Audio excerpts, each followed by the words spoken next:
President Obama is talking Iran, I should say, with some of our Gulf allies at Camp David today. The president trying to convince leaders from 6 Arab nations that the possible nuclear deal would not jeopardize security in the region.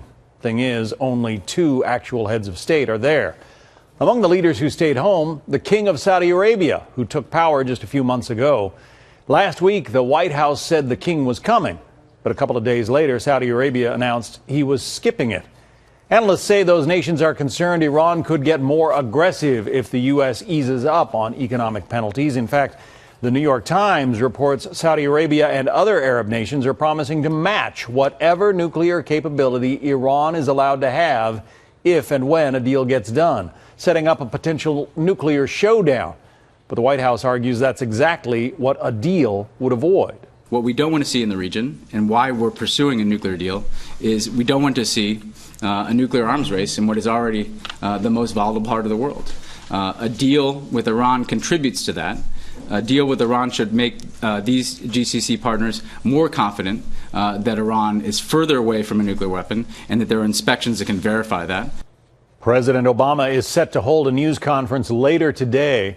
Let's bring in Eric Edelman. He is a former Undersecretary of Defense for Policy, a former Principal Deputy Assistant to Vice President Dick Cheney, and a former ambassador to Turkey.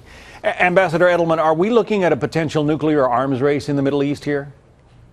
Well, there certainly is that potential, and the countries that are meeting with the president at Camp David today are concerned that a deal that leaves Iran as a nuclear threshold state in the region is one whose capabilities they will have to be able to match in some way. What do you think of the timing of all of this? I mean, are they going to be able to accomplish anything?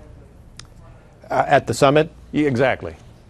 Well, I think it's a little bit late for the administration. They've been pursuing this deal, a headlong, I think, push to get a deal with serial concessions to Iran that have been unnerving our Gulf Sunni Arab allies for some time.